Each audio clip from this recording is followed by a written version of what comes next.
This is the Storyworks Roundtable, where we have conversations about craft. Because becoming a successful author begins with writing a great story.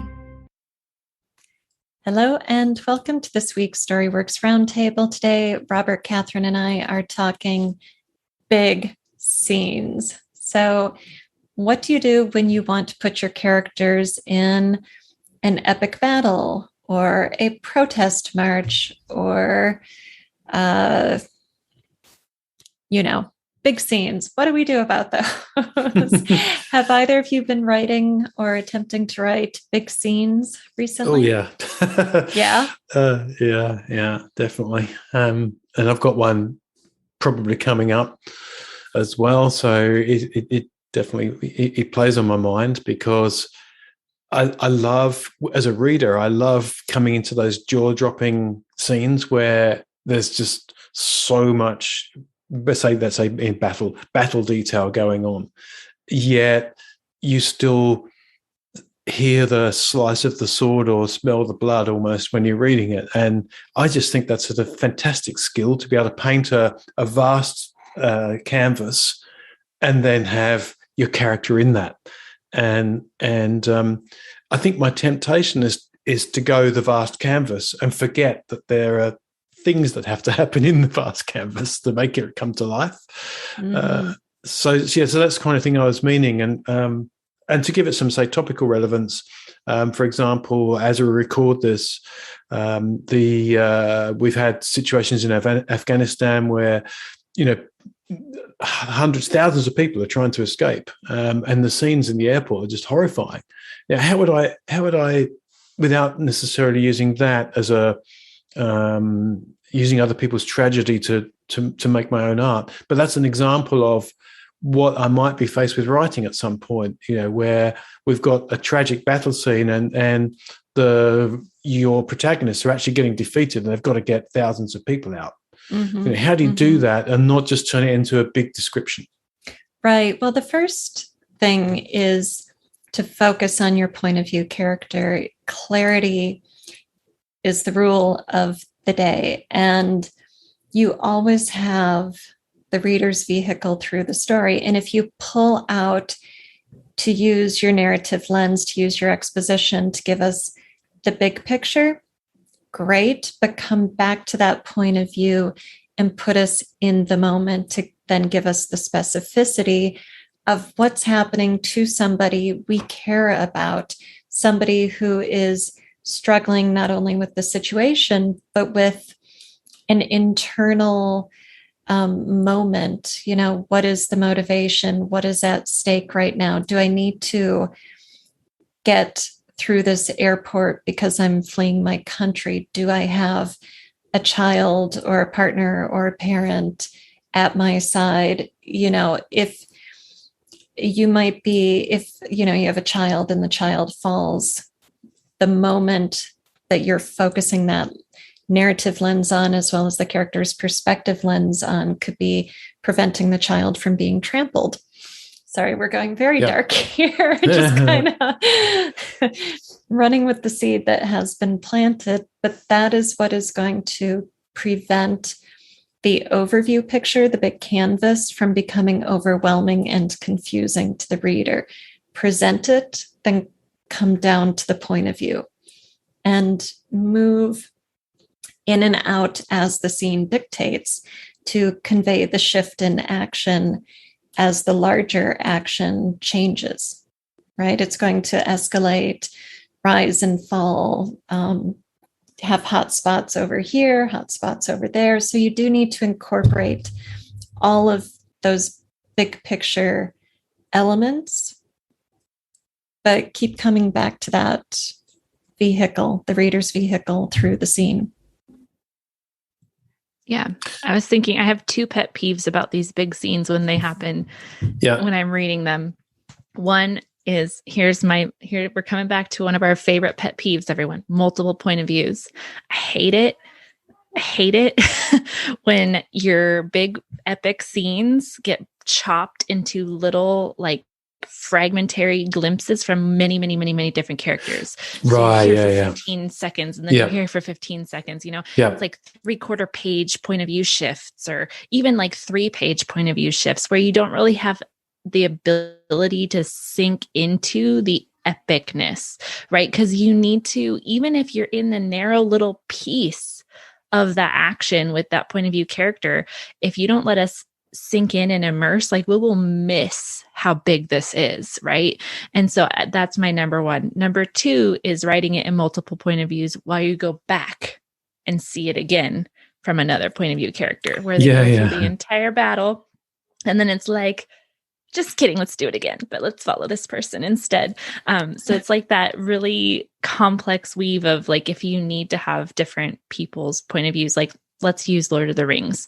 We follow Aragorn, we follow Legolas and Gimli, right? We have 2 different perspectives during, like, let's just pick a battle. I don't care. Any battle. Helm's Deep. Helm's Deep is a good one. Yeah. And you want to see both of those, right? But you want to weave them together where you have enough time with one and then you have enough time with another, that you get the different portions without feeling like you're being pulled back and forth in and out of the action that's happening, where you don't get to really sit and realize how important, because these big scenes are important, right? You wouldn't be putting it in there if it wasn't supposed to have a deep effect on the reader about how big and how important and how pivotal it is.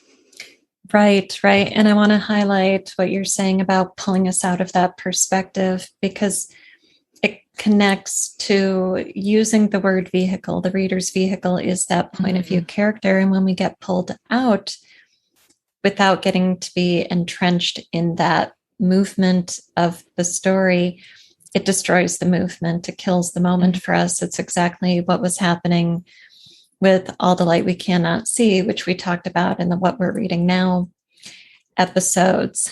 And the, revisiting a scene can work if it's done well, if you need those multiple perspectives, if the point of view character's perspective lenses are different enough, distinct enough in their concerns in the moment, in their motivations and goals, in what's at stake for them. So even though it's the same battle, we're talking truly epic, put them on different corners of the playing field, put them in different types of fights. One guy is using a sword, one guy is using his fist, one guy is facing 4 guys on horses, another guy is, scaling a tank, like whatever. Just make it different enough so the reader doesn't feel like she's watching a rerun. Right. We've been here before. And I guess also don't end the battle with the first character before you start the battle with the second character, right? I'm rolling out brand new creative writing workshops this fall, and the first one is coming up fast. Writing backstory into your now story. This is a single topic, single session, live creative writing workshop. We're going to explore the role of backstory in novel writing, because it doesn't just affect your protagonist's motivation, it affects your plot. It has to have an immediate, even urgent bearing on your story's present moment to deserve the ink it takes to write it onto the page. We will go through 3 methods of incorporating backstory into your now story and practice all of them. So come prepared to write, share, and discuss during class. Enrollment is limited because I want everybody to participate.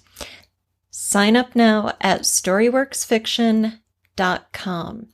Oh, and by the way, I've got 2 more single topic, single session workshops coming out this fall.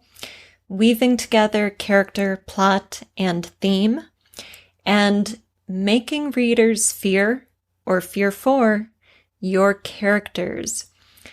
That first workshop, Backstory, is coming up on September 12th. It's coming up fast.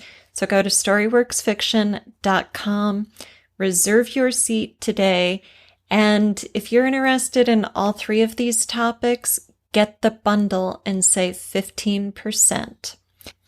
I cannot wait to see you in the classroom. Because then you already know the conclusion. And okay, let's talk about, we're refugees again. Like, don't get on the airplane until all your point of view characters have gotten on the airplane, right? So we need to experience that journey with multiple people. Great. But the airplane can't take off until everybody's on it, right? Does that make sense? Mm-hmm. Yes, it's about escalation of dramatic stakes and tension. And so people who aren't effective writing multiple point of view characters are often giving a dramatic moment to the character who is not the one with the most at stake, or they create spoilers to their own dramatic reveals by showing us something and then trying to continue playing out the same aspect of dramatic tension, but in a different point of view. And so you need to learn when to place your cuts in your scenes, how to order your points of view.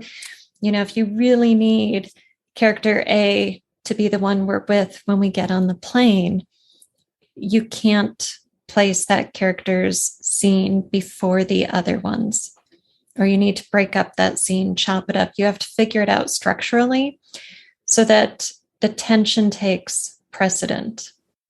The reader's experience through the journey is the reason you're crafting your story the way you craft it at any moment. Yeah, and to come into back to the Helm's Deep thing as well, I think we've been spoiled by the ease with which really skilled directors use jump cuts to illustrate these big battle scenes. And I think it's much easier visually, because if you're trying to explain something that's very complex and vast with just words, and at the same time keep fighting action going, or fleeing action, or some high tension going at an individual level, that's a big skill. But also a big skill is directors making jump cuts. So in the movie version of Lord of the Rings, the Helm's Deep scene, you wouldn't have Peter Jackson saying, okay, now let's cut to a nameless orc and some elf and just have them fighting, just to show what the battle's like. That'd be really great. No, it's let's cut to Legolas and Gimli and have them argue about how many they've killed so far, but show the hordes just raging up to them and them kind of not caring, but also being pretty desperate. So we've personalized it because those are characters that we followed all the way through. We don't mind getting their points of view or the omniscient sort of aspect of it. So I think, it's too easy, I think, as a inexperienced author to say, okay, I need to show how big this is. So therefore I've got to show it from this point of view, from a soldier up the top, from the general at the back, from, someone in the medical tents. Okay. So it gives you more strings to your description bow, but it doesn't get us into the action. Right. And as you say, Kathryn, it takes you away from it. Mm-hmm. Yeah. And, another point that comes up from referencing film is that when you're working with film, you've got multiple sensory avenues to convey something to the audience simultaneously. So you can have the sounds of the battle in the background at varying pitches and volume levels. You can have the chaos of the background fighting happening. You can have mortar shells blowing up dirt in the foreground. Yeah, weather. You can have music setting the pitch for the scene and, mood for the protagonist's interior conflict or something. You can also have that dialogue superimposed over all of that other noise going on. You can close up on the, gash on the shoulder and the blood and the wound. You can do all of these things simultaneously or nearly simultaneously, because you're working with visual and oral layers as well as the narrative of the story. But when we are writing, all we have are the words marching across the page like ants. So you have to try to convey all of these elements with one tool instead of 20 tools and a team of people working to bring it all together for you. And so you might not be able to put on the page exactly what you're seeing in your head. You've got to stop watching a movie and start thinking in narrative. What am I going to show the reader? How am I going to move through descriptive elements so that in the reader's mind, the reader is layering this, wide narrative view of the battlefield, and then sensing us drawing closer into the point of view characters, thoughts, and then seeing the action as the character is jumped by the opponent, and then, going to a moment of interiority when the character feels the knife in the ribs. And for us, because it's not simultaneous, it's a process of layering that we have to be extremely conscious of crafting. Most definitely. Interestingly, as you were talking there, I was thinking about, again, thinking about Tolkien's work and how it's been translated to film. And there were times actually where I felt it wasn't done well in I can't remember whether it was The Hobbit or Lord of the Rings, but one of them, and you might know, Kathryn, better than me because you've got a good memory for detail on this. The start of the movie is something like a 10 to 15 minute backstory with narration that just sets up. It might be The Hobbit, where it's, all the battles that came and this happened, and then it was the great era of this, and then men fell back, and you just get, I'm here to watch, Bilbo, for goodness sake, and Gandalf. Where are they? And so, it's I think, I think that could have been cut. It was a director's saying, look at how big these scenes I can paint, and we don't care. Mm-hmm. Yeah, don't just put a big scene on just to put a big scene on. You're right. Right. I think one of the beauties of The Hobbit as a book is actually how few big scenes there are compared to something like The Lord of the Rings. There was a lot of very small, important moments for the character, but they're small dramatic action moments that then led to the big moment with the dragon, right? So you have that big contrast. Whereas I think in the movie version, they really tried to amp up the big, this is still epic fantasy, people. And it's like, it is, but it was a small story. For kids. It was there and back again. A Hobbit's Tale. Yes. It was not it was not the epic fight for Middle Earth. But yeah, no, and I think you're right in that you have to be judicious with your big scenes. You can't just have a big scene for a big scene's sake. And it seems like we say this all the time. You have to, have a reason for doing what you're doing. But it's true, and it bears repeating, that you don't just say, oh, it'd be really cool here. Like, but why? But why do you need that? Or why would you want to show that when maybe something smaller or more interior to your character would serve your story better? Mm-hmm. Right. And I think we should link in the show notes to the Prologues episode, speaking of that opening Robert did not love. Yeah. Yes. I think, when you're talking about why do we have big scenes, it brought to mind Saving Private Ryan and how it opens with D-Day. And that is a scene that I would never want to watch twice. It's too much, the sensory onslaught. And I understand why they did that. So we understand we're going into war, and then as the artist, as the writer, you still have to say why. Why do we have this? Is it just to have lots of noise and blood on the screen?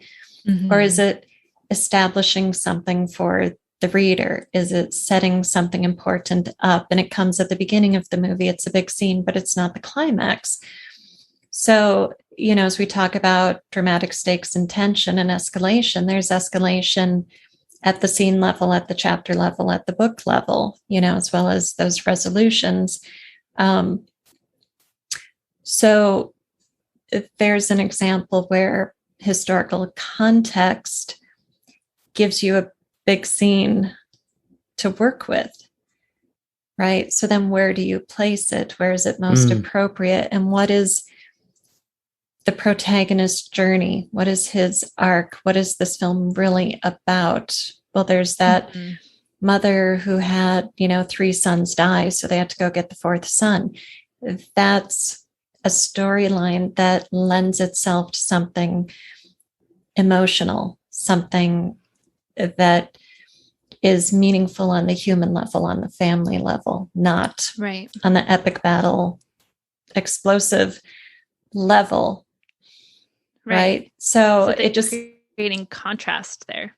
Mm-hmm. They're saying, look at this big thing. We are zooming in to say this one person is important in this giant thing for humanity. Right. So you're establishing this huge contrast, which then creates that like drama and the tension for the readers. How can you have one person be so important in this vast scope? Right. Mm-hmm. Mm-hmm. Yeah. I mean, so often writers miss the climax in their stories because they put too much big stuff too far before the climax. And as a reader, you're like, I'm at a 9 and a 10 and a 9 and a 10. What is the climax going to be? Where are we going from here? And so you have to really address that why question, but also the structural question of escalating stakes and tension. And then keep in mind as artists, it's not formulaic. So Saving Private Ryan gives us this example where that model is kind of turned on its head, and the big epic battlefield scene opens the story and gives us that context, but also contrast to the journey we're actually going to take with our protagonist. Yeah. So what we're really saying is that you have to be able to have an eye on the big picture, but always seen through the lens of our protagonist or ensemble in some way, shape, or form, that doesn't flick backwards and forwards too much for the scene so that it's appropriate to the style of scene that we have. You don't want to linger on the zoomed out view for too long, unless that's where your character's seeing it, obviously, because that will give us too much distance from. So even though it might look epic, like the start of the Hobbit, it will look epic, and you think, wow, look at how did they do that? That's CGI, but I'm not supposed to be thinking about that. I'm supposed to be thinking about what it would have been like to have fought in that battle and come away defeated. And I was thinking that also in big scenes can not necessarily be thousands or tens of thousands of people. There might be a big scene that's a force of nature. So, if there's a tsunami or a hurricane or a tornado or something that's devastating, that as a writer, your temptation is to write beautiful description of how vast the waves were. And, but at the end of the day, we can't feel how vast they are until we or people that we love are swept away in it. What does that feel like to be there? So it's a difficult one to do because you've got to plant yourself in the scene, I suppose, as opposed to describing it. Is it really a big version of show don't tell? Yeah, I think in a lot of ways there is that aspect to it. When you're talking about like a tsunami, Robert, I was thinking, well, you could show the scale of the waves. You could show the house on the coast versus the wave that's going to come and obliterate it. So we get the scale, but that still doesn't make the house's destruction important to us. So it can be useful as a sort of prologue, as with Saving Private Ryan and The Hobbit, when we want the story to start in the aftermath. The story is really about the aftermath. It's about the rebuilding. It's about finding the lost loved ones in the chaos. And so then you can show that epic destruction as setup without putting us down into the perspective lens of characters. But then you need to make it brief. And again, go back to our episode on prologues and the rules we talked about, the guidelines, the things we talked about there, keeping it brief, having it serve its purpose, but not getting lost in the fact that it's big and trying to make its potency outsize the story you're actually meaning to tell. Yep.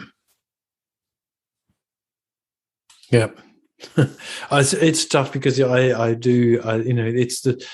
my memory of scenes like this is the jaw-dropping part of it is I remember that huge space station or this clash of armies.